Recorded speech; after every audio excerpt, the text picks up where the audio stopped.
Assalamualaikum warahmatullahi wabarakatuh. Perkenalkan saya Supriyatin. Saya CGT 47 dari Kabupaten Situbondo. Kali ini saya akan mewawancarai kepala sekolah dari SDN 4 Jantar, yaitu Bapak Zainul Rasid SPD, di mana wawancara kali ini merupakan pemenuhan tugas di dalam pengambilan keputusan terhadap nilai-nilai kebajikan. Baik, Assalamualaikum warahmatullahi wabarakatuh. Pak Rasid, sehat ya? Lama tidak berjumpa Pak Rasid. Ya, ini ada tugas saya di Pak Rasid. Saya minta bertemu Pak Rasid untuk wawancara, di mana wawancara ini sebagai acuan, sebagai kebanyakan saya di dalam membuat keputusan nanti sebagai kepala sekolah. Pak Rasid sebagai kepala sekolah senior nih, sudah berapa tahun Pak Rasid di SDN 4 Jantar? Di Jakarta sudah 4 tahun. Sudah 4 tahun ya? Ya, September 2019. Di 2019 sampai 2023 ya. Luar biasa sekali saya melihat di SDN 4 Jantar sejak di bawah kepemimpinan Pak Rasid ini tambah kelihatan lebih bersemangat. Nah, di sini saya akan menggali trik, tips dan strategi Pak Rasid di dalam menghadapi permasalahan. Tentunya di dalam kepemimpinan itu tidak lepas dari pengambilan keputusan ya Pak Rasid. Di sini saya akan sedikit mengorek strategi Pak Rasid terhadap keberhasilan yang dijaga tempat ini. Nah, ada beberapa pertanyaan ini Pak Rasid. Yang pertama, selama Pak Rasid di tempat ini mungkin kayak di dalam pengambilan keputusan kita dihadapkan kepada dua pilihan yang sangat sulit ya, tentunya pernah ya Pak Rasid ya. Nah, di sini saya akan bertanya bahwa bagaimana Pak Rasid dalam mengidentifikasi kasus-kasus tersebut yang merupakan dilema etika atau moral Pak Rasid, di mana salah satu Pak Rasid dihadapkan kepada sesuatu nilai yang sama-sama benar. Nah, bagaimana strategi apa yang Pak Rasid gunakan? Ya, terima kasih. Memang dalam dunia pendidikan, saya sebagai seorang kepala sekolah sering dihadapkan pada kasus, karena yang kita hadapi adalah manusia beragam karakter, emosi, kasih sayang, dan semuanya mengandung unsur kebaikan. Jadi apa yang dalam kasus dilema etika ini sering tidak terjadi di Jakarta. Misalnya hari ini misalnya guru si A ya harus mengajar di kelas.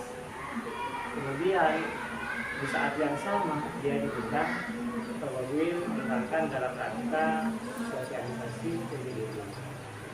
Maka kita harus memilih di antara satu dari dua yang sama-sama benar dan sama-sama mengandung nilai kebaikan. Nah, biasanya dalam situasi seperti ini saya akan menugaskan guru A tadi untuk berangkat memenuhi undangan Wawil. Nah, maka persiapan PDDB di SMP. Kemudian untuk di kelas biasanya saya menugaskan guru lain yang kebetulan tajam untuk menggantikan posisi guru tadi. Memang untuk jangka waktu yang singkat pembelajaran kadang tidak maksimal ya, karena guru A tadi kemudian digantikan oleh guru kami mengganti. Yang jelas metode belajarnya beda, itu sudah disediakan SPP. Kemudian tujuan yang ingin dicapai oleh guru A tadi tidak akan sepenuhnya dicapai oleh guru BOK karena beda studi. Tapi paling tidak dengan undangan Wawil tadi dia punya tujuan yang besar dan mulia, karena jangka panjang gitu. jangka panjang, tujuan jangka panjang. Nah, dalam mengidentifikasi kasus-kasus seperti ini, saya berorientasi pada tujuan. Ya. Ada tujuan jangka pendek, ada tujuan jangka panjang. Ada lagi kasus misalnya, karena seorang guru datang kepada saya, ya ketika dia sedang mengajar di kelas, tiba-tiba ditelepon oleh saudaranya untuk mendampingi ibunya yang lagi koma di rumah sakit. Guru itu jadi dia membayar orang tidak mampu. Dia menyuruh saudaranya tidak mungkin karena saudaranya berada di tempat yang. Maka di saat itu saya harus memperhatikan aspek kepedulian. Aspek kepedulian. Karena kepedulian ini adalah bagian dari komitmen. Jadi untuk mencapai sebuah tujuan, misalkan kita mau ke situ Bondo ya, maka ya pertama kali harus kita bangun adalah komitmen. Komitmen itu ibaratnya sebuah kendaraan dalam satu sistem, ya, dalam satu sistem. Sebelum berangkat ke situ Bondo, saya harus mengecek kondisi. Ya, misalkan mobil, kita cek radiatornya, kita cek bodinya, iya kan? Kita cek rodanya, iya, dan komponen-komponennya. Nah, setelah siap, benar-benar siap, maka baru kita berangkat ke situ. Untuk mencapai tujuan dalam kemudian saya, yang pertama membangun komitmen dan komunikasi baik antara atasan dengan bawahan, antara sesama bawahan, antara atasan dengan wali murid, antara wali murid dengan teman-teman. Komunikasi yang baik dengan seluruh stakeholder, juga dengan alumni dan instansi pemerintah yang ada di sekitar sekolah. Jadi selain tujuan, kita mengedepankan aspek kepedulian untuk kasus tertentu ya. Ini pengajuan dia, ini sebuah pengajuan. Kalau untuk rujukan moral sudah jelas ya, pilihannya antara benar dan salah. Itu ajuannya aturan atau tidak. Jika kita melihat ada seorang guru yang melakukan tindakan salah, maka kita akan lakukan supervisi. Terima kasih luar biasa nih Pak Rasid, tentunya banyak ilmu yang sangat saya dapatkan hari ini. Kemudian yang kedua nih Pak Rasid, selama ini kemudian bagaimana Pak Rasid menjalankan pengambilan keputusan di SDN Pajangkan ya, pertama menyebutkan status di mana dua kepentingan ini sama-sama benar dan mengandung ini. Sudah terjawab sepertinya ya Pak Rasid. Komplek baru ya. Yang kita hadapi yang tadi SDM ya, selain SDM, seorang kepala sekolah harus memperhatikan sarana. Mereka ya, kalau di SDM Pajangkan ada tim pengembang mutu pendidikan atau TPMTS ya, tim pengembang mutu pendidikan ya, tim pengembang mutu pendidikan sekolah itu strukturnya begitu ya, kepala sekolah kedua ya, pendidikan pengembang sekolah, tanda visi proses sampai tanda penilaian. Misalkan ini begitu, sekarang kita diberikan pada sebuah keputusan ya, misalnya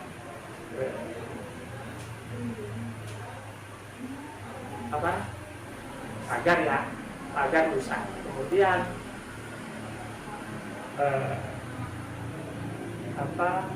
pengecatan ya, misalkan ada dua program yang sama-sama berbeda, pengecatan dan perbaikan pagar misalkan. Dan saya lebih memilih memperbaiki pagar ya.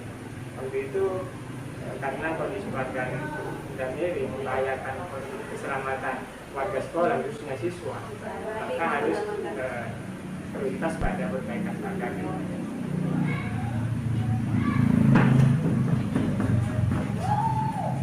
Dalam hal ini Pak Rasid lebih mengutamakan program yang menyangkut tentang berpihak pada murid ya, pada siswa, keselamatan siswa dan juga keselamatan, kenyamanan dalam belajar. Pak Rasid banyak sekali yang saya dapatkan hari ini. Kemudian langkah-langkah tersebut seperti apa nih yang Pak Rasid lakukan selama ini di SDN Panjangkar sampai SDN Panjangkar ini mencapai yang seperti ini nih.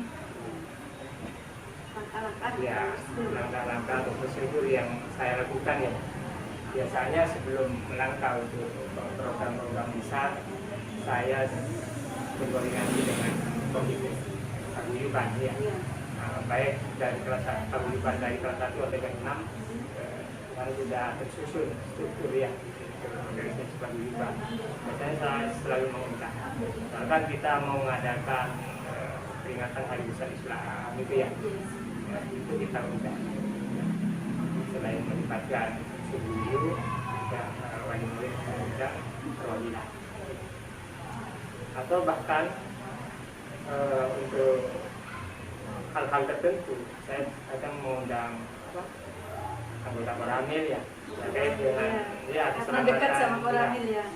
Ya, terkait dengan kegiatan sekolah yang kiranya membutuhkan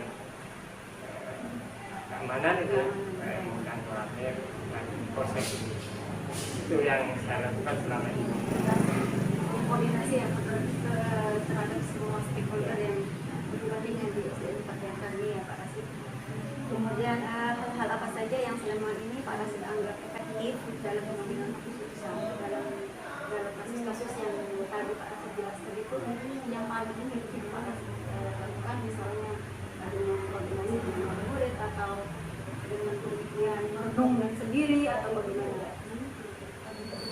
Ya, kalau kasus misalnya tergantung kasusnya tentang kesulitan belajar siswa, saya biasanya mengundang wali murid. Saya sampaikan kendala-kendala kesulitan belajar siswa dan siswi kami. Jelas setelah saya melakukan supervisi dan wawancara dengan guru kelas, ya tergantung dalam hal apa itu. Ya. Bahkan kalau kesulitan belajar siswa, saya pasti mengundang wali murid. Ya.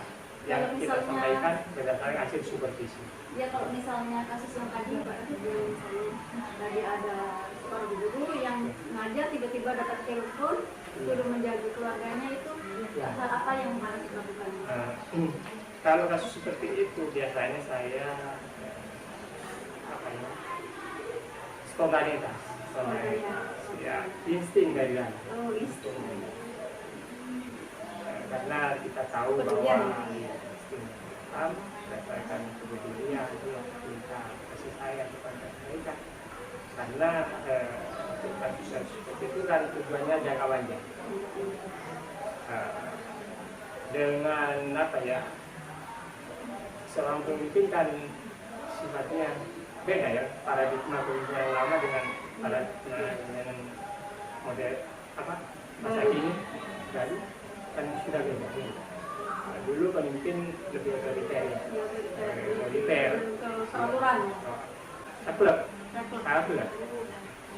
Kalau kepemimpinan paradigma baru tidak seperti itu. Ya, pemimpin adalah orang yang melayani bawahan, ya. Sehingga bawahan lebih interest pada itu.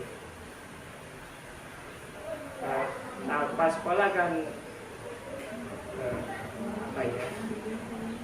tugasnya adalah mempengaruhi. Bagaimana kita mempengaruhi orang lain? Kalau orang lain itu tidak senang baik, kita mempengaruhi. Setelah bawahan kita senang pada kita, baru kita mengajak. Kita paparkan visi misi sekolah, kita ajak berjalan bersama. setelah berjalan, maka kita harus meningkatkan ya. Setiap guru punya kompetensi yang berbeda, itu harus kita pahami. Si A mungkin cepat atau responsif dan segala hal, si B sedang, si D agak lambat. Kita harus bisa membagi membagi waktu lah. Mungkin si C ini untuk memahami tentang SKP mungkin ya, itu kan butuh waktu yang bilang, maka kita harus layani. Mungkin adalah prioritas pada layanan. Berarti perlakuan pedulian ini berlaku terhadap semua guru tanpa memandang guru ya, baik itu ASN ataupun UPT ya Pak. Iya. Berarti selama ini tidak ada di antara guru ini yang merasa guru atau bagaimana? Ya. Itu tidak ada. Tidak ada. Biasa sekali. Kemudian ini tantangannya apa nih Pak Rasid selama memimpin di SD di Panjangkan? Kasus-kasus yang seperti itu tadi etika itu tantangannya apa dalam menghadapi kasus yang tadi misalnya guru yang harusnya kewajibannya mengajar tapi kok ya ada kebutuhan dari keluarga yang sangat besar itu tantangannya apa Pak? Iya. Memang dalam setiap pengambilan keputusan ada iya karena manusia punya emosi ya. Emosi. Dipengaruhi dalam diri terkadang. Iya. Iya baik dari dalam guru itu maupun dari luar dia kan. Kalau kasus seperti itu ya, tantangannya seperti apa ya, dia harus mengajar di kelas, kemudian satu sisi dia harus mendampingi dan kita harus berpikir ya kan, misalkan dia seorang GPT ya kan jarak tempuhnya jauh ya kan, jarak tempuhnya jauh dia butuh ya biaya kesejahteraan ya selalu saya sampaikan kepada para sekolah ya bahwa kita harus memberikan kesejahteraan karena apa ya kebahagiaannya luar biasa. Kemudian dia punya keluarga walaupun niatnya ikhlas tapi kan kita paham dia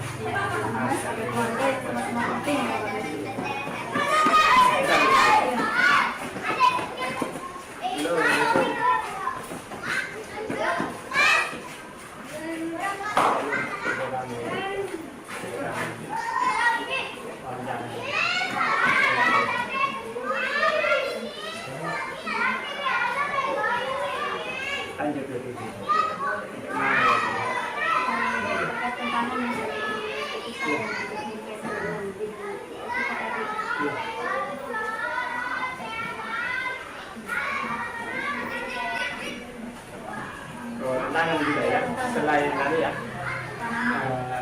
tantangan di sini jumlah siswanya banyak 213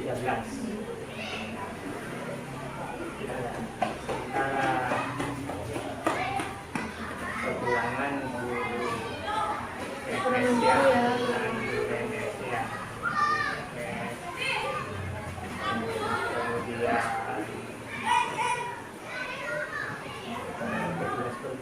dalam rangka pengembangan literasi numerasi ya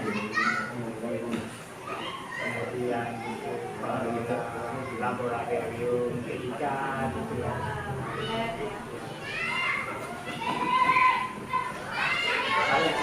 selain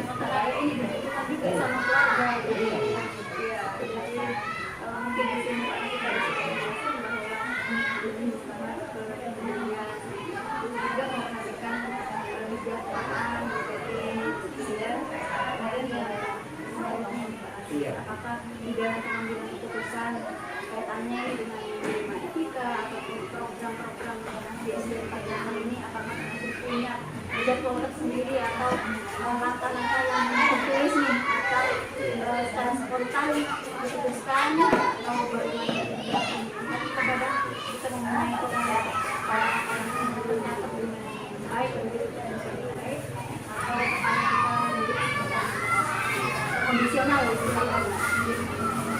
Sekolah kan punya visi begitu ya. Visi itu dibangun bersama ya, termasuk unsur juga ya, ada unsur dulu ya. Yang misi ya, misi tujuan ya, itu di awal dijalankan.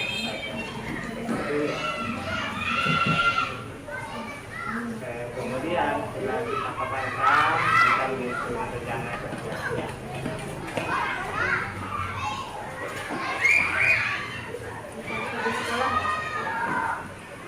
Ya begitu. Menyusun rencana. Yang keputusan misalnya tentunya kasus-kasus itu ya direncanakan itu ya tiba-tiba ada kasus seperti itu itu langkah yang diambil Pak Nasir apa harus sesuai prosedur yang Pak Nasir susul saya harus mengangkat sesuai MKS atau spontanitas Ya, dalam intervensi ya kita mempertimbangkan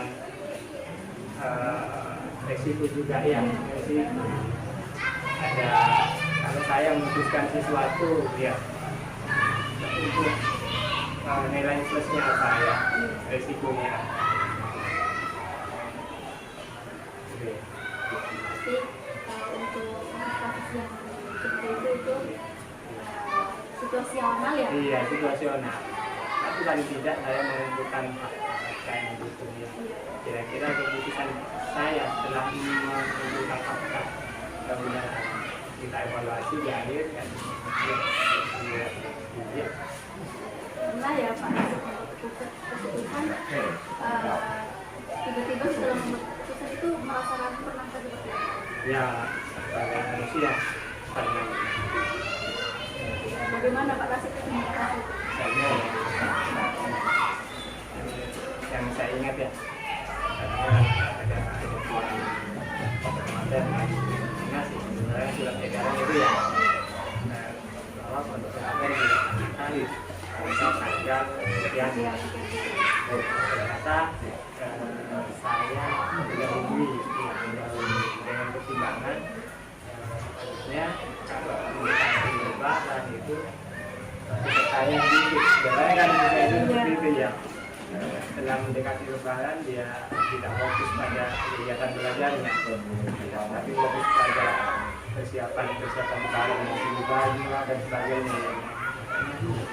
Kadang juga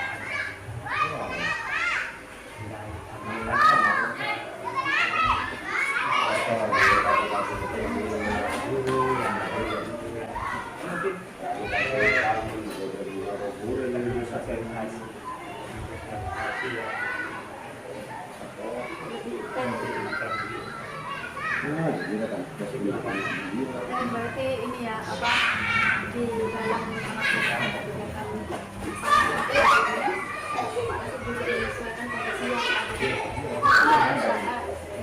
Selama ini tidak menyalahi. intinya mengutamakan kebutuhan murid jika dilaksanakan aja tidak tidak sampai 50% kemudian kira-kira adakah faktor-faktor yang selama ini mempermudah atau membantu Pak Rasid di dalam mengambil keputusan? banyak faktor yang bisa mempermudah dia. Iya.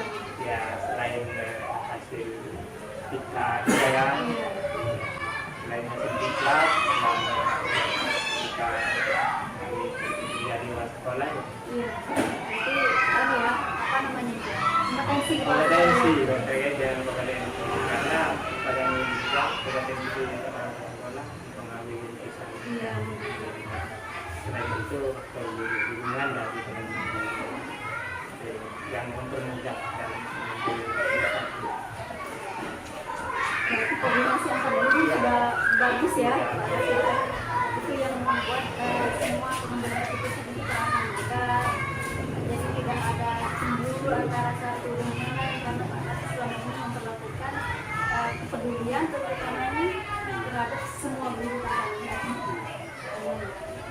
Kemudian yang terakhir nih Pak Rasid, dari semua hal yang sudah disampaikan oleh Pak Rasid, kira-kira pembelajaran pengalaman apa yang sangat berharga untuk mengambil keputusan terkait dengan mungkin di suatu waktu Pak Rasid pernah mengalami kasus yang sangat benar-benar sulit diputuskan, tetapi hal itu sudah diputuskan.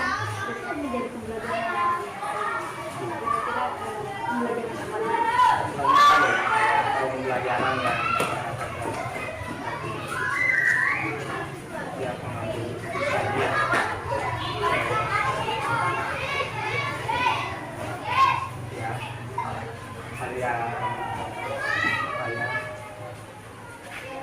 hal positif maupun dia kadang dalam keputusan bahkan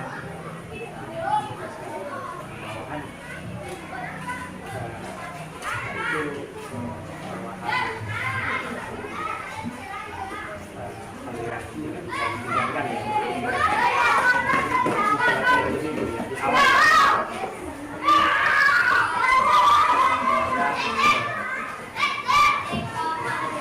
dilakukan tugas masih proses di awal ya. Tapi alhamdulillah ini berjalannya waktu sudah berjalan ya.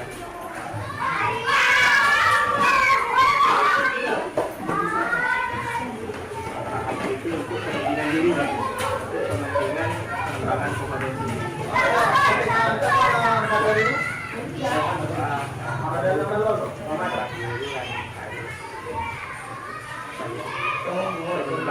Mengembangkan diri dan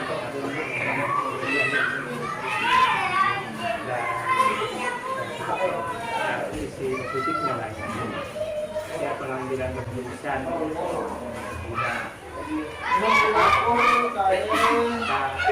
teman-teman dulu akan memberi pada bersama. Kadang-kadang keputusan dari ini nggak di rumah Madol sehingga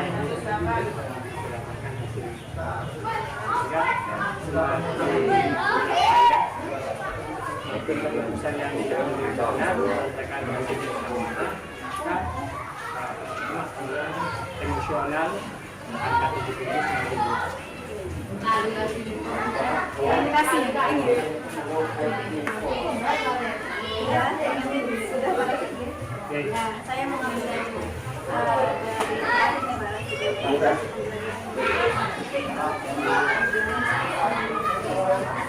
Mas sudah komunikasi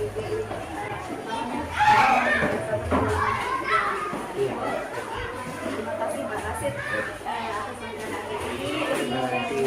atas hari ini. Saya berharga bagi saya.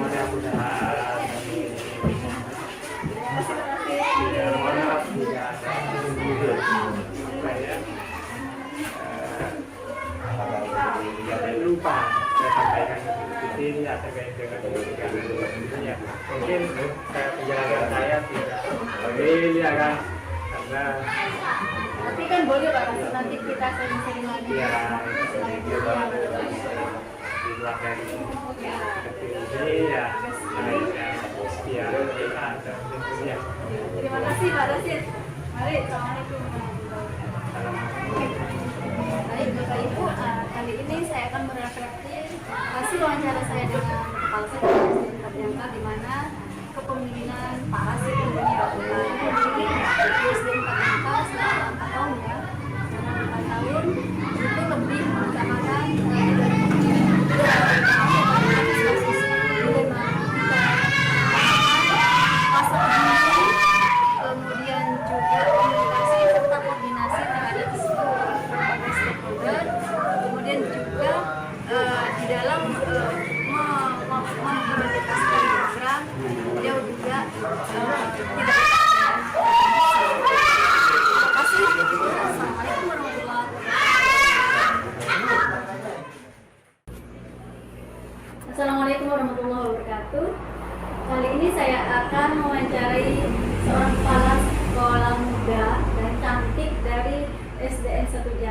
beliau adalah kepala sekolah muda yang dimana beliau memimpin sebuah sekolah yang kapasitas besar dengan muridnya lebih dari 200 ya.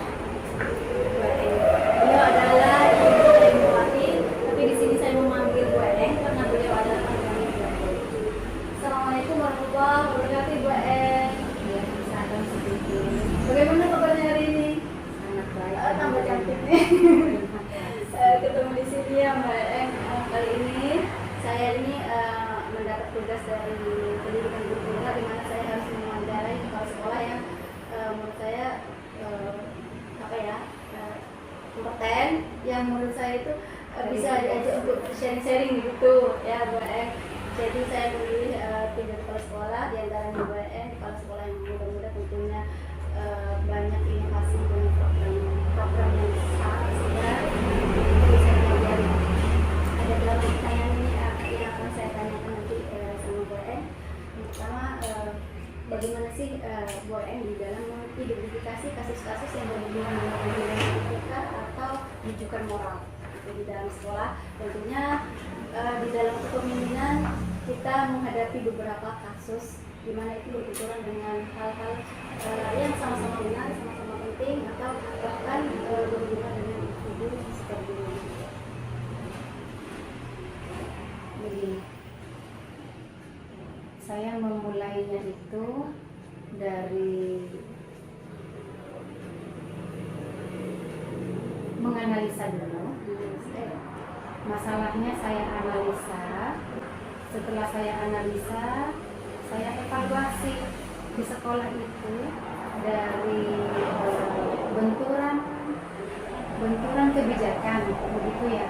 Dan itu harus sama-sama saya lakukan karena sama-sama penting.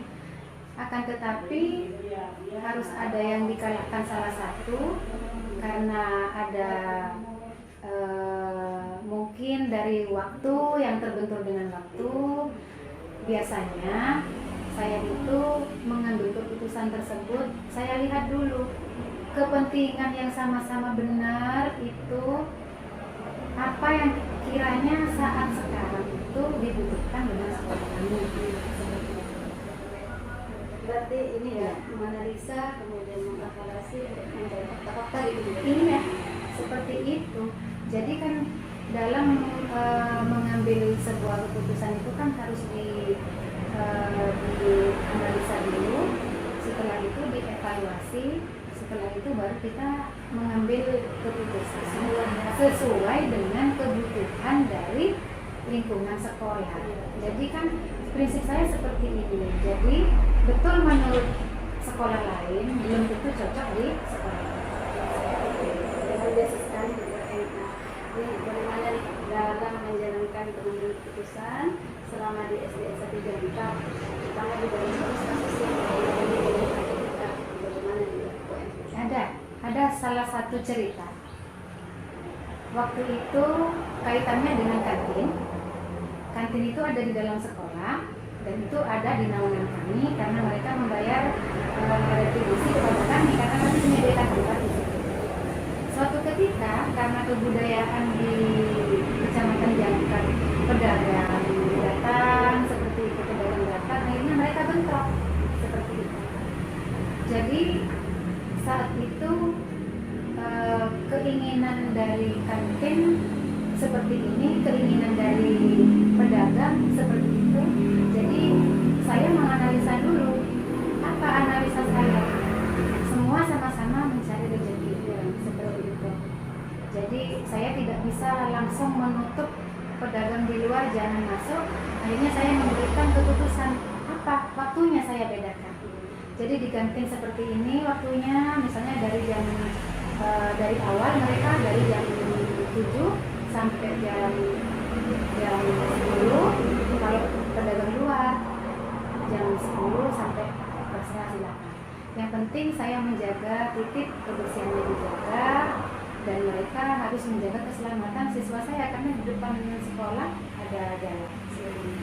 Tentunya dilakukan koordinasi ya selama itu ya. Iya, Enggak ya. Iya, kami pernah didatangi dengan semua pedagang dan LSM masuk ke sekolah kami. Iya, mampu alhamdulillah bisa. Ini tentunya sebuah masukan sebuah ilmu yang luar biasa bagi saya. Iya, kadang-kadang kan ya termasuk dilema etika itu di situ ya. Jadi kami memperhatikan pedagang bagaimana kami tidak memutus rantai rezeki di situ, bagaimana kami juga menjaga kantin yang punya tanggung jawab untuk membayar kontribusi kepada sekolah. Juga memperhatikan dalam keselamatan siswa tadi ya. Iya, itu yang terpenting di situ. Keselamatan siswa dan koordinasi ya. Iya. Kemudian selama pengambilan keputusan itu langkah-langkah apa yang biasa Bu Eni lakukan? Yang jelas kalau keputusan itu ya kita koordinasi dulu sesama guru. Bersama guru ya. Iya, karena dalam di sebuah sekolah kan adalah organisasi. Jadi saya walaupun pemangku kebijakan tidak bisa mengambil keputusan seorang diri tanpa dibantu dengan teman-teman yang masing-masing punya pilihan dan seperti itu. Yang kedua, kami melihat sebab akibatnya dulu bagaimana, ya kan? Terus kira-kira ini masalahnya arahnya kemana, jadi diputuskannya bagaimana, ya dievaluasi seperti itu. Ya, sesuai tadi ya. Iya. Sehingga Bu Eni itu bisa mengambil keputusan Iya, yang luar biasa. iya. Saya kembali ke yang nomor 2 tadi. Setelah saya mengambil kesimpulan, itu kan pasti harus ada refleksi. Kita lihat setelah seperti itu keputusan kami bersama, itu ada sisi negatifnya apa bagaimana, seperti itu. Setelah direfleksi misalnya tidak betul, maka kami akan memperbarui keputusan tersebut. Seperti itu. Berarti pernah ya Bu Eni itu mengalami setelah mengambil keputusan ternyata Pernah. masih pernah ragu-ragu ya? Tidak ragu, keputusannya tidak ragu, cuman stakeholder kami yang tidak sejalan dengan keinginan kita, gitu. Jadi karena akan terjadi masalah, maka kami lagi yang membuat peraturan baru, sama seperti pedagang tadi misalnya, karena saya melihat siswa itu kok banyak berhamburan itu ya di luar. Jadi saya ambil keputusan lagi. Jadi ketegasan sekolah dari sebuah keputusan yang sudah iya, seperti itu. Iya, sekali. Kemudian selama pengambilan keputusan berkaitan dengan nilai etika itu, kira-kira hal apa saja yang menurut sangat efektif nih kalau mengambil keputusan ini dengan cara ini? Kalau saya, apapun permasalahan yang terjadi di sekolah, saya menghadapinya dengan hati. Dengan hati. Dengan ya? hati. Oh ya, menghadapi dengan hati. Ya, saya menghadapinya dengan hati. Saya percaya seperti ini. Jika masalah itu kan bisa secara personal, bisa secara klasikal, bisa dengan sekolah secara manajemennya, bisa sekolah dengan stakeholder, dengan komitenya, bisa saja, ya kan? Apapun masalahnya, jika kita menghadapinya dengan hati dan kita berada pada pihak orang tersebut, maka penyampaiannya akan lebih mudah. Seperti itu. Saya menangkap itu berarti memposisikan diri seperti orang. Iya, seperti itu. Nah, jika masalahnya itu ya, yang penting kita bisa memposisikan itu secara, saya menggunakan hati saya untuk menangani masalah tersebut. Dan jangan lupa, jika sudah seperti itu berarti psikologi itu tidak bisa dihilangkan. Oh iya, berarti pendekatan secara personal itu penting ya. Penting sekali. Dalam pengambilan. Iya, penting sekali. Sangat ilmu baru ini. Iya, ilmu kejiwaannya ya. Misalnya saya punya anak buah ada 14. Jadi saya menangani si A, si B, si C ini akan beda. Jadi misalnya saya punya aturan, misalnya harus datang pagi, begitu. Harus datang pagi sebelum jam 7 harus datang. Soalnya masih ada kegiatan sebelum kegiatan kelas. Kami kan ada kegiatan di luar sekolah. Nah, si guru itu tidak datang, jadi tidak lantas saya menegurnya. Saya lihat dulu, ini kenapa sih, backgroundnya kenapa sih seperti itu. Jadi kalau kita tahu, oh iya seperti itu, di saat kita mengerti orang tersebut, maka orang tersebut itu akan mengerti sendiri apa yang kita maksud. Gitu. Jadi ya cenderung lebih kepada Pendekatan personal. Pendekatan personal. Iya, seperti itu. Kemudian hal-hal apa saja yang selama ini menjadi tantangan di dalam pengembangan keputusan yang berhubungan dengan PT? Ya, Tantangannya itu apa? tantangannya itu banyak ya. Tantangan itu ya banyak. Kalau dalam ilmu kepala sekolah kan ada SWOT ya. Ya, ada SWOT di situ. Jadi tantangannya itu misalnya keputusannya dalam sebuah kebijakan di sekolah kaitannya dengan mobilitas sekolah, pasti ada saja tantangannya. Namanya kepalanya banyak ya. Jadi kalau dalam sebuah keputusan ini udah rapat nih, keputusannya ini nih, ini di saat rapat, iya. Nah di belakang mereka pasti ada yang ngerundel ya. Iya, saya sudah bilang jika ada masalah langsung ungkapkan di rapat, nanti kita cari solusinya, kan seperti itu. Ya berarti tantangannya begini. Kita yang pertama, kita menghadapi personal yang berbeda. Iya. Itu. Yang kedua, misalnya kita mengambil kebijakan, itu kan kaitannya dengan siswa, kaitannya dengan wali murid. Nah, kondisinya wali murid kan beda-beda. Nah, di situ tantangannya. Ya, kondisi wali murid dan siswa juga ya. Iya. Tantangan di dalam pengambilan keputusan. Jadi setiap pengambilan keputusan ini tetap harus memprioritaskan murid Iya. dan juga apa ya, wali murid juga ya, tentunya Itu yang pasti. sangat berpengaruh. Ya kan ada paguyuban di sekolah seperti itu. Kami juga melibatkan paguyuban kok. Dalam mobilitas kelas itu kami melibatkan paguyuban dan setiap kadang-kadang paling lambat itu kalau tidak ada masalah tiap satu semester kami undang paguyuban bagaimana kelasnya akan dibentuk, bagaimana kan kerjasamanya dengan paguyuban. Luar biasa sekali ya, saya percaya sekali karena memang SDS 1 Janggar itu luar biasa. Kapasitas sekolah, kapasitas bagus ya. Kemudian di dalam pengambilan keputusan, apakah Bu Aeng ini mempunyai trik dan tips yang terstruktur, yang tersusun? Ketika ada masalah ini saya harus melakukan apa yang saya harus lakukan, apakah tersusun seperti itu? Apakah spontanitas ketika terjadi permasalahan diambil pada saat itu juga atau bagaimana? Ya itu dipakai semua Bu Titin. Karena begini, ada masalah yang memang harus diselesaikan saat itu juga. Misalnya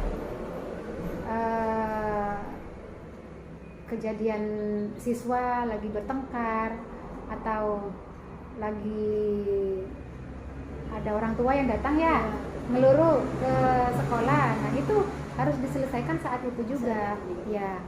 Kalau misalnya kayak seperti tadi masalahnya dari luar ya, bukan intern, yang kayak pedagang, nah itu mendadak juga. Cuman saya itu menggunakan firasat saya pribadi, jadi saya langsung kontak teman-teman lewat WA, jadi itu ditata. Kalau misalnya masalahnya dengan manajemen sekolah, ya itu harus terstruktur Bu Titin. Misalnya saya koordinasi dulu kan dengan beberapa koordinasi dengan guru. Setelah itu kalau kaitannya ada dengan komite, saya undang komite juga di situ. Saya undang juga paguyuban di situ. Setelah itu menganalisa semua masalah yang ada di sekolah, diambillah sebuah keputusan, dan pasti yang terakhir kami akan merefleksi. Kami tidak akan membiarkan apa yang kami ambil keputusan itu begitu saja. Jadi kami refleksi, ini selanjutnya butuh perbaikan karena kurang baik atau memang harus ditingkatkan, seperti itu. Jadi refleksinya seperti itu. Luar biasa sekali ya, setiap pengambilan keputusan ini tidak lepas dari refleksi ya. Termasuk koordinasi dengan atasan mungkin atau pengawas atau itu sangat pasti. Iya, jika kaitannya dengan sama seperti yang pedagang yang tadi itu kan sudah sampai ke Korwil ya, sebelum nyampe ke saya sudah nyampe ke Korwil. akhirnya Korwil datang ke kami dan misalnya ada kaitannya dengan kebijakan-kebijakan, kami tidak akan lepas dari Korwil seperti itu. Tetap koordinasi dengan atasan, Pasti. sharing-sharing dengan Pasti. teman, ya, teman. Bagaimana dengan komunikasi dengan teman sejawat, apakah sharing di forum 3S atau secara personal? Iya, betul. Iya, seperti itu. Masuk kita hari ini juga ya, saya juga sharing ketika saya nanti misalnya di posisi kepala sekolah, mungkin yang akan saya lakukan seperti ini ya Bu Eng ya, jangan menolak saya untuk Begitu ya. sharing. Terima kasih. Ya baik, selanjutnya apakah ada nih orang atau faktor-faktor yang mendukung atau membantu Bu Eng di dalam mengambil keputusan yang berkaitan dengan ilmu etika? Kamu banyak. Saya di sekolah begini Bu Titin. Intinya saya walaupun kepala sekolah tidak pernah mengambil keputusan saya seorang diri. Saya menganggap mereka itu bukan anak buah saya, tetapi bagian dari diri saya, teamwork saya dalam melakukan mobilitas yang ada di sekolah maupun di luar sekolah. Termasuk penerimaan siswa baru. Kami juga melibatkan, istilahnya kan kita menjual sekolah ya. Iya. Jadi di situ ada tim sukses. Tim sukses Ya, apalagi iya kan, Betul. apalagi kita kan berdekatan dengan sekolah Jangkar 4 yang notabene sudah mau hampir sekolah penggerak. Iya, Jadi bagaimana sekolah kami dipercaya dengan masyarakat kan harus menjaga kepercayaan kita juga secara performan bagaimana, ya kan. Jadi guru-guru di sana semua betul-betul berjibaku bagaimana Jangkar 1 itu dipercaya dengan masyarakat. Jadi yang terutama bagi saya itu orang atau personal yang sangat berpengaruh terhadap saya adalah teman-teman saya. teman-teman saya. Iya, teman-teman saya itu adalah keluarga saya, adik-adik saya. Pokoknya teamwork saya yang sangat solid. Iya, intinya Saya bangga dengan kolaborasi yang sangat Ah, kuat ya di betul, dalam betul. SDN 1 Jangkar ya. Iya, Luar biasa sekali. iya. Bu Eng. Nggak usah guru ya, kantin pun kami ikut libatkan. Luar biasa Iya. sekali. Dalam- dan komunikasi. Iya, Hubungan personalnya sangat kuat begitu iya ya, betul, Bu Eng. betul. Kemudian yang terakhir nih, Bu Eng, Iya. dari semua hal yang disampaikan oleh Bu Eng tadi ini kira-kira pembelajaran apa yang dapat Bu Eng petik nih dari pengalaman pengambilan keputusan yang berkaitan dengan kasus di dalam etika ya? Iya, karena ini topiknya tentang dilema etika. Saya dalam mengambil keputusan itu, intinya kan keputusan dalam sebuah sekolah di pendidikan gitu ya. Apapun yang kami putuskan, misalnya kaitannya dengan siswa, kaitannya dengan guru kan banyak masalahnya ya. Iya. Siswa juga banyak masalahnya. Ya saya terutama tidak bisa untuk meninggalkan hati saya. Di situ Iya, betul. saya tidak bisa meninggalkan hati saya.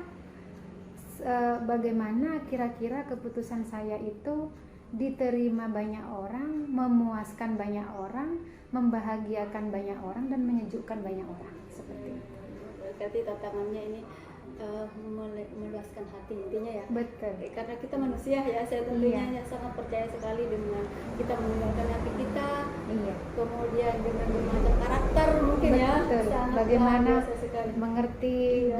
karakter banyak orang, baik wali murid, keinginannya, baik guru-guru, keinginannya. Tidak apa-apa selagi tidak menyalahi aturan yang sudah ditetapkan oleh pemerintah. Seperti itu. Kalau kaitannya tentang pembelajaran atau apapun itu. Jadi ya kita menghadapinya bagaimana saya menggunakan ilmu apa itu begitu, humanis, Iya, otoriter. humanis. Iya, otoriter humanis itu penting. Iya, di saat mana saya itu melakukan, di mana saya sebagai kepala sekolah, di saat mana saya melakukan, saya adalah sebagai orang tua dan keluarga mereka, seperti itu. Luar biasa sekali Bu Eng. Ini satu hal ya yang mungkin akan ingin saya gali dari dilema etika. Tentunya Bu Eng pernah menghadapi ini ketika menghadapi guru Iya. yang berbenturan dengan gurunya dari kepentingan pribadinya yang Iya. sama penting dan sama-sama benar. Iya, ada. Kira-kira di dalam hal itu apa yang Bu Eng prioritaskan nih? Ada. Contohnya apa misalnya Bu Titi? Misalnya nih ada Telat, sering telat. Gimana? Ya mungkin ada permasalahan, misalnya nih ada guru PTT Iya. yang memang notabene kesejahteraannya mungkin ya yang seperti kita tahu, Iya. kesejahteraan PTT seperti itu mungkin dengan bekerja sampingan sehingga jarang ke sekolah, atau terutama kan di dalam pembelajaran, terutama di kurikulum merdeka kita harus berpihak pada murid, Iya, betul. harus mementingkan murid begitu. Tetapi di dalam hal ini Iya. kalian juga memaklumi mereka itu GTT dan Iya, butuh betul. kesejahteraan juga gitu, Iya, betul. sehingga mereka tidak setiap hari ke sekolah misalnya seperti itu salah satu contoh. Iya, Maka betul. Bu Em mengalami itu. Kalau untuk guru kelas, alhamdulillahnya saya tidak pernah ya. Alhamdulillah ya, berarti pernah. luar biasa ya guru-gurunya itu. Iya, karena begini. Kalau guru mapel ada, dan guru mapel itu kebetulan laki-laki. Alhamdulillahnya kami tidak tahu ya, kami di sekolah tidak pernah punya masalah seperti itu. Yang ada ini guru mapel, itu pun dia di saat ada kesibukannya berusaha untuk mengajar tiap hari ke sekolah walaupun tidak on time pulangnya. Seperti itu. Luar biasa. Tidak pernah ada. Dan seandainya pun ada, mungkin segala sesuatu masalah itu kan pasti akan ada titik temunya ya. Iya. Saya sebagai kepala sekolah mungkin kalau memang itu betul-betul tidak bisa dilakukan tiap hari dia tidak di sekolah, tidak mungkin tidak tiap hari karena apapun itu kan harus dipilih, Iya. ya kan? Jadi kami juga punya kepentingan, dia punya kepentingan. Kalau misalnya siswa saya dirugikan tiap hari tidak pernah ke sekolah atau bagaimana, itu kita akan mengambil keputusan secara kedinasan. Luar biasa. Seperti itu. Dan saya pasti akan konsultasi kepada atasan saya. Saya pun tidak bisa menyampingkan, menafikan kebutuhan dia juga, apalagi sudah namanya ada di dapodik atau apa. Saya mungkin ya sebagai kepala sekolah akan membantu dia di kelas. Seperti itu. Terima kasih banyak, sangat ilmu yang sangat banyak sekali buat saya ya, terutama di dalam kolaborasi di dalam sekolah yang sangat kuat, integritas guru-guru yang sangat kuat, luar biasa sekali. Waktunya Terima hari kasih ini juga, Mbak Em. Bu Titi. Baik, saya akhiri ya Mbak Em. Terima kasih Mbak Em. Mari, assalamualaikum warahmatullahi wabarakatuh. Waalaikumsalam warahmatullahi wabarakatuh. Itulah tadi wawancara saya dengan Ibu Em, di mana beliau adalah kepala sekolah pemuda dari SDN 1 Jangkar. Saya akhiri. Assalamualaikum warahmatullahi wabarakatuh. Assalamualaikum warahmatullahi wabarakatuh. Kali ini saya akan mewawancarai seorang kepala sekolah muda dari SDN Bukit Sopet. Beliau adalah Bapak Elianto. Assalamualaikum warahmatullahi wabarakatuh, Pak Erwin. Bagaimana kabarnya Pak Erwin? Alhamdulillah sehat. Sehat ya, hari ini kita bertemu di tempat lain ini ya. Tidak masalah. Ya, terima kasih Pak Erwin. Saya mewawancara Pak Erwin ini dalam rangka tugas saya sebagai guru penggerak, di mana wawancara kita hari ini sebagai pengetahuan tambahan dari saya ketika pengambilan keputusan yang berbenturan dengan nilai-nilai kebajikan. Iya. Nah, ada 8 pertanyaan yang akan saya tanyakan untuk Pak Erwin terkait pengambilan keputusan di sekolah. Tentunya ya Pak Erwin, di dalam kepemimpinan Pak Erwin pernah ya mengambil keputusan yang berbenturan dengan dilema etika, di mana hal itu sama-sama penting, sama-sama benar, gitu ya Pak Erwin. Pada hari ini saya akan bertanya bagaimana Pak Erwin dalam mengidentifikasi kasus-kasus yang merupakan dilema etika. Menurut Pak Erwin itu yang termasuk dilema etika. Oh ya, dalam kasus dilema etika ini saya sih tidak secara khusus mengidentifikasi, namun saya mencoba melihat kalau ada kasus seperti ini, saya lihat, saya pelajari, kemudian saya ambil kayak sebuah kesimpulan, lalu kami ambil sebuah keputusan yang menurut saya ya baik seperti itu. Berarti Pak Erwin mau terintegrasi dengan kota gitu ya, informasi utamanya begitu ya Pak Erwin ya. Luar biasa sekali Pak Erwin. Kemudian bagaimana Pak Erwin di dalam mengambil keputusan selama di SDN 3 Sopet untuk kasus yang sama-sama penting dan sama-sama benar gitu Pak Erwin. Untuk kasus-kasus yang terbiasa sama-sama penting lah ya. Iya, sama-sama penting. Mungkin untuk lembaga atau untuk pribadi itu saya biasanya selalu berkoordinasi dengan teman-teman. Berkoordinasi dengan Berkoordinasi dengan teman-teman, terutama yang senior yang sudah berpengalaman, bagaimana baiknya kita mengambil sebuah keputusan. Artinya satu tidak dirugikan, juga tidak dirugikan. Seperti itu. Artinya kita jalan tengah lah. Ya, sama-sama karena sama-sama punya kepentingan. Baiknya tidak terlalu mementingkan satu pihak. Jadi Pak Erwin berkoordinasi ya. Berkoordinasi. Teman-teman senior mungkin dengan kepala sekolah ya. Bisa dengan kepala sekolah yang berpengalaman. Terima kasih Pak Erwin. Yang ketiga, kira-kira langkah-langkah apa ya di dalam pengambilan keputusan itu, di dalam kasus itu, langkah apa yang pertama dilakukan, kemudian bagaimana prosedurnya yang dilakukan biasanya? Yang selama ini kami lakukan tidak ada prosedur khusus yang saya lakukan, cuma kami tetap melibatkan orang-orang yang terlibat langsung dengan kasus tersebut.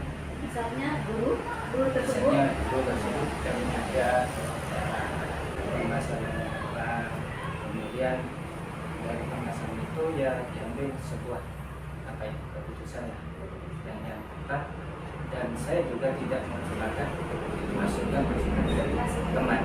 Masukan dari teman. Mungkinkah juga Pak Erwin melakukan koordinasi dengan atasan? Bisa. Itu pernah saya lakukan. Iya. Ya, dengan pengawal, Iya. dengan mungkin Teman Iya. kepala sekolah. Luar biasa sekali. Iya. Merupakan pengetahuan yang tambahan bagi saya ya Pak Erwin. Kemudian hal-hal apa saja yang Pak Erwin selama mengambil keputusan itu menurut Pak Erwin itu efektif seperti ini gitu. Yang paling efektif sih menurut saya melalui musyawarah bersama. Ya, dengan yang bersangkutan, dengan koordinasi dengan teman-teman dulu dan keputusan yang terbaik. Bersangkutan juga ya di sekolah ya. Jadi saya tidak mengambil keputusan secara Sepihak itu dari tetap minta masukan dari teman-teman, termasuk pengawas juga gitu. termasuk pengawas juga pihak yang terkait. Seperti itu. Kemudian apa saja yang selama ini tantangan dalam pengambilan keputusan tentunya sulit. Hanya tantangan ya Pak. Ini tantangannya kalau sudah berhadapan dengan individu yang egonya tinggi, terlalu mementingkan diri sendiri, juga yang tidak sepaham dengan kita, ini yang agak sulit. Tapi sebagai pimpinan kita harus mengambil kebijakan atau untuk kepentingan kita bersama, seperti itu. Jadi musyawarah itu penting. Iya, tetap dilakukan musyawarah ya, Tetap. meskipun guru tersebut sudah misalkan membentur aturan yang ada, tetap diambil dari tengah ya, karena sama-sama tidak ada yang tersakiti, sama-sama tidak merugikan gitu. Luar biasa sekali ya, sanggup sekali di dalam pengambilan keputusan. Kemudian apakah Pak Erwin itu ketika mengambil keputusan itu memiliki jadwal atau penyelesaian yang terstruktur gitu, saya harus begini, harus setelah ini, saya harus ini di dalam penyelesaiannya gitu Pak.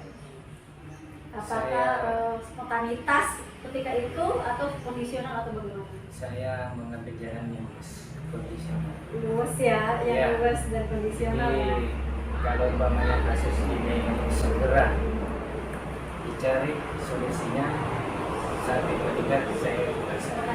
Tetapi kalau kasus ini perlu untuk proses yang panjang, ya tentunya tetap saya mempelajari dulu, mengambil kesimpulan, juga termasuk kita masukan dari pihak-pihak yang berkenan. Jadi seperti itu. Ya, berarti intinya ketika kita harus mengambil keputusan di saat itu juga dilakukan secara spontanitas. Namun ketika ada masih ada Untuk proses yang panjang, yang masih melakukan langkah-langkah berlangkah-langkah ya. yang luar biasa sekali.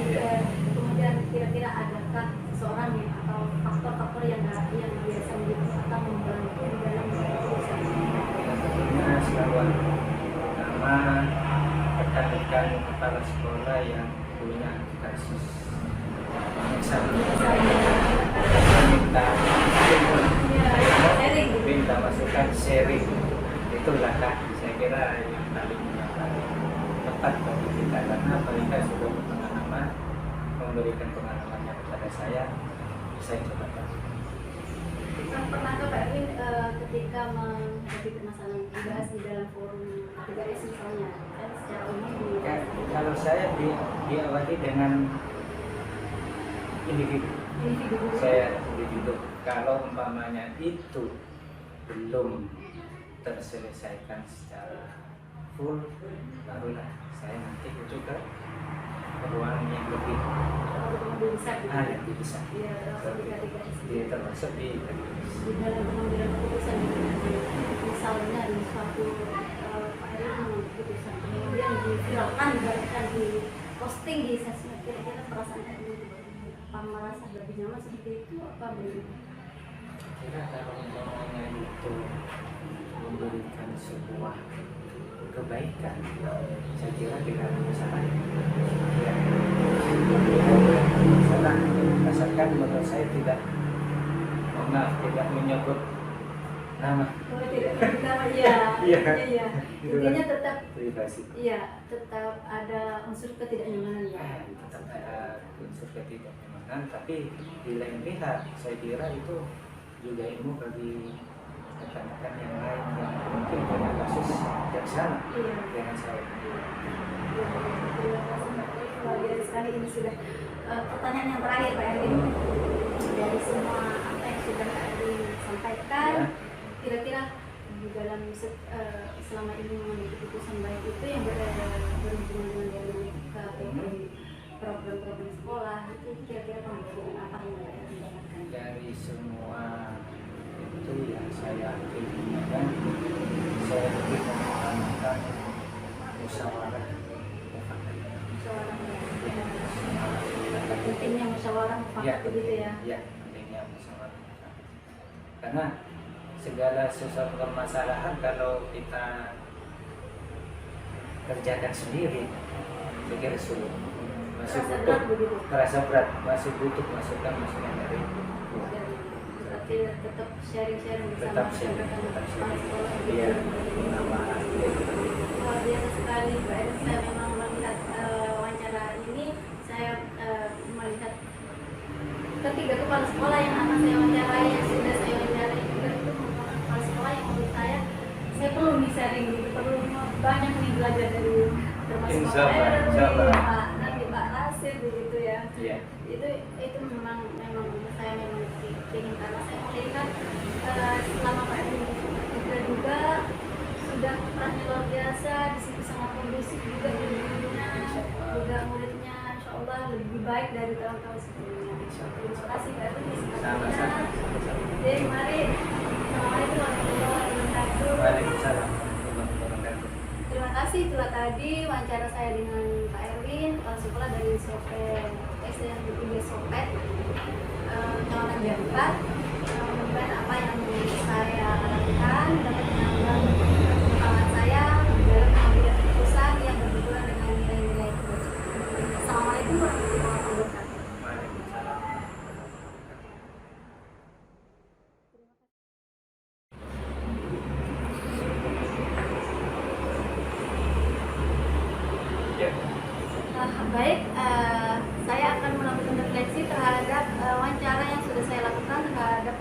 kepala sekolah terkait pengambilan keputusan dengan nilai-nilai kebajikan.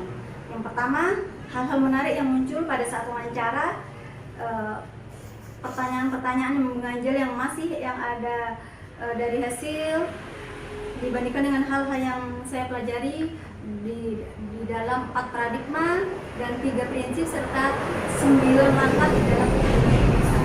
Nah, di sini hal-hal yang menarik buat saya, ternyata ketiga kepala sekolah tersebut kita mengutamakan komunikasi dengan sesama guru, dengan atasan, dengan paguyuban dan serta komite, melibatkan stakeholder yang berkepentingan di sana. Tentunya demi kepentingan murid juga, memenuhi kebutuhan murid juga yang berpihak kepada murid. Kemudian juga pertanyaan-pertanyaan yang masih mengganjal di pikiran saya, yaitu bagaimana ketika seorang kepala sekolah ini dihadapkan kepada kepentingan dinas yang sangat mendesak, kemudian juga kepentingan individu yang juga sangat mendesak. Dalam hal ini kaitannya dengan kesejahteraan guru, terutama guru yang GTT. Sehingga menurut saya paradigma yang digunakan dari ketiga kepala sekolah yang saya wawancarai itu lebih kepada paradigma keadilan dan kasih sayang. Jadi lebih mengutamakan kasih sayang dan kepedulian terhadap personal guru-guru di sekolahnya. Jadi di dalam pengambilan keputusan mereka tidak lepas dari hati, dari toleransi dan dari rasa peduli terhadap kepentingan individu guru-gurunya di sekolah. Kemudian terkait prinsip berpikir yang ketiga kepala sekolah gunakan itu lebih kepada prinsip berpikir yang berbasis kepedulian. Jadi beliau mengutamakan kepedulian secara baik itu secara individu maupun secara dinas, di mana kepentingan yang berbasis kepedulian ini juga tidak merugikan siswa. Kita berpihak pada siswa sehingga diambil keputusan di jalan tengah, tidak sama-sama tidak dirugikan. Kemudian lagi bagaimana hasil wawancara dari ketiga pimpinan yang saya wawancarai, apakah ada sebuah persamaan atau perbedaan? Sebuah persamaannya yaitu ketiga kepala sekolah ini mengutamakan paradigma keadilan dan kasih sayang. Jadi saya melihat di sana lebih kepada keadilan dan kasih sayang. Tetapi kepala sekolah Pak SDN 3 Jakarta yaitu Pak Zainul Rasid di sana juga melihat pada tujuan, yaitu tujuan jangka panjang dan jangka pendek, paradigma jangka panjang dan jangka pendeknya. Kemudian juga prinsip yang digunakan prinsip berbasis kepedulian. Jadi di dalam kepemimpinan ketiga kepala sekolah ini sama-sama menggunakan pola berpikir berbasis kepedulian. Kemudian kira-kira yang menonjol dari salah satu pimpinan tersebut itu apa? Apa yang membedakan? Di SDN 4 Jangkar yaitu Pak Zainul Rasid itu lebih pada tujuan jangka panjang dan jangka pendeknya.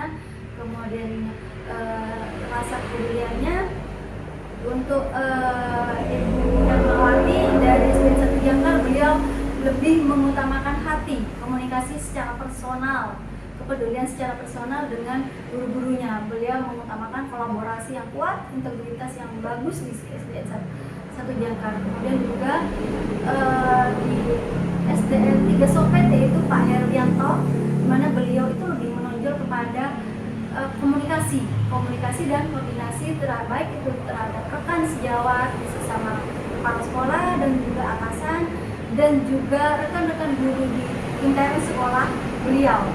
Jadi sangat menonjol sekali antara ketiga kepala sekolah ini, di mana Pak Rasid lebih mengutamakan di tujuan jangka panjangnya, jangka pendeknya, sedangkan Pak Erianto juga lebih menunjukkan rasa kolaborasinya, komunikasinya dengan baik dengan guru, atasan maupun rekan sejawat. Kemudian mengapa? Apa yang membedakannya? Yang membedakannya saya kira adalah kondisi sekolah masing-masing. Jadi setiap sekolah itu dengan versinya masing-masing, dengan kondisi sekolah masing-masing, kondisi lingkungan, siswa dan juga wali murid. Yang membedakannya itu adalah cara berpikir, cara menangani, bagaimana beliau menangani, menghadapi, memperlakukan rekan sejawatnya, tentunya bawahannya yaitu guru-guru, dan juga memperlakukan stakeholder yang terlibat di sana, yang berkepentingan di sana. Kemudian apa rencana ke depan para pimpinan yang menjalani keputusan yang mengandung unsur dilematika. Jadi di sini tadi saya melihat di sekolah di Pak Rasid di SDN Parjangkar itu melihat, beliau itu melihat kepada jangka panjangnya. Untuk jangka panjangnya SDN Parjangkar ini mementingkan tujuan jangka panjangnya, sehingga tujuan pendidikan itu tercapai. Sedangkan untuk SDN Parjangkar yang panjangnya beliau itu mengutamakan koordinasi, teamwork yang kuat. Jadi sehingga dengan teamwork yang kuat, berharap sekolah itu akan terlaksana secara kondusif dan maksimal yang berpihak pada murid. Sedangkan dari SDN 3 Sopet dari Pak Yulianto, beliau mengutamakan koordinasi atau kolaborasi yang kuat, komunikasi yang kuat antar sesama. Jadi sehingga tidak ada terjadi kesalahpahaman. Jadi keputusan dibuat bersama. Kemudian yang keempat yaitu bagaimana saya sendiri akan menerapkan pengambilan keputusan dilematika pada lingkungan saya dan murid-murid saya serta kolega guru-guru yang saya yang lain. Kemudian kapan ya akan menerapkannya. Nah, saya sendiri bagaimana saya mengambil keputusan, saya akan berkaca kepada ketiga guru kepala sekolah tadi dan juga terhadap kompetensi saya, pengetahuan saya akan mengambil keputusan sesuai kondisional di sekolah.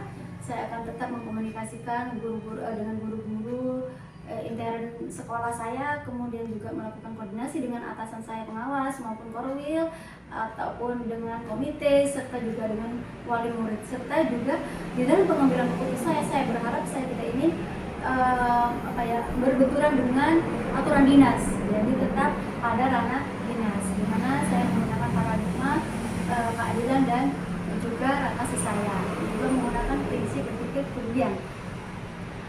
Kemudian kapan ya saya akan menerapkannya? Saya akan menerapkannya setiap hari. Setelah saya mempelajari modul ini, saya akan mencoba menerapkan di dalam pengambilan keputusan sehari-hari saya. Yaitu mulai mungkin setelah Lebaran ya, setelah Lebaran masa pertama saya akan mencoba menerapkan hal itu. Kemudian kejelasan suara atau lukisan video. Sudahkah saya sudah melihat video yang saya buat. Coba kejelasan suara, video sudah jelas, sudah bagus menurut saya. Kemudian mudah dipahami dengan orang, komunikasi saya dengan ketiga kepala sekolah tadi. Kemudian durasi waktu di dalam pengambilan video saya kira sudah sedang dan maksimal. Waktu bicara sekitar paling lama 15 atau 10 sampai 15 menit. Dan intinya pada intisari pada pengambilan keputusan ketiga kepala sekolah tersebut. Itu saja refleksi dari saya. Kekurangannya saya mohon maaf. Wabillahi taufiq wal hidayah. Assalamualaikum warahmatullahi wabarakatuh.